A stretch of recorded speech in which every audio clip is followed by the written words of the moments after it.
sabor umami? O sabor umami, ele é considerado o quinto sabor. Então, a nossa língua, tem o pessoal do Ayurveda, que eles classificam mais sabores, tá? Então, tirando o pessoal do Ayurveda, que tem mais sabores, normalmente nós consideramos 4 sabores, que é o quê? O salgado, o doce, o amargo e o azedo. Esses são os 4 sabores que normalmente a gente sente na nossa língua. E o que é o umami? O umami, na verdade, ele foi considerado o quinto sabor. Ele foi descoberto por um japonês, o nome dele é... Como é que é o nome do professor aqui? Kikunai Ikeda, né? Em 1908, ele estava tomando lá uma sopa chamada dashi, e ele começou a perceber que além de salgado, além de doce, além de amargo e além de azedo, tinha um sabor diferente. Tinha um... Sabe aquele saborzinho que faz na língua da gente? E aí ele chamou esse sabor de umami. Nos anos 2000, foi que a gente aqui, né, ele foi introduzido na língua portuguesa essa palavra e foi traduzida como saborosa.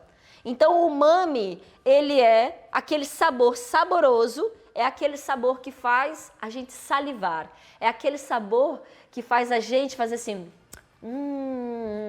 que delícia. Eu não conhecia esse sabor umami. Aí eu tinha viajado para a casa do meu irmão mora em São Paulo, e na época uma amiga dele tinha ido na casa dele e ela tinha feito gastronomia, alguma coisa assim e tal. E eu já estava no início da minha alimentação vegetariana e vegana, e eu falei para ela, poxa, mas eu queria conseguir aquele sabor, sabe aquele sabor que tem nos realçadores de sabor? Que tem lá nas coisas que tem glutamato, naqueles pozinhos mágicos e tudo mais?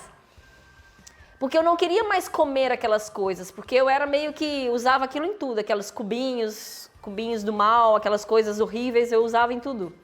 E aí eu falei, eu não quero mais usar aquilo para realçar sabor, eu queria aprender como é que eu faço para realçar o sabor usando a parte natural. E ela me disse que ela tinha feito uma aula na Inglaterra, sei lá o quê, e eles ensinaram para ela que existem algumas combinações que quando a gente junta alguns tipos de vegetais, dá a mesma molécula do glutamato monossódico, que é o realçador de sabor. Que é o realçador de sabor, gente, que está na maioria das coisas que são... Sabe aquelas coisas que a gente come, que tem aqueles pozinhos, que aquilo gruda na língua, mas é saboroso de comer? Geralmente tem glutamato monossódico, porque o glutamato monossódico é um realçador de sabor. E como é que a gente faz para realçar o sabor naturalmente? E aí ela me disse o seguinte, depois eu fui estudar e descobri que é isso mesmo.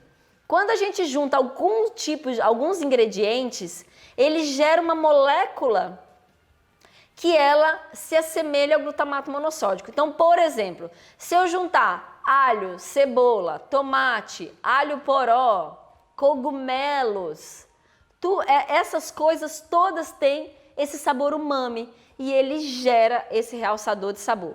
Mas por que eu estou falando tudo isso? Agora a gente vai botar alho e cebola no queijo?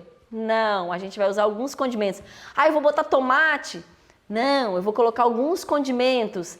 Mas o que eu estou dizendo é que o que a gente vai ter que aprender é como é que a gente combina os sabores para a gente formar aquele sabor que faz a língua estalar.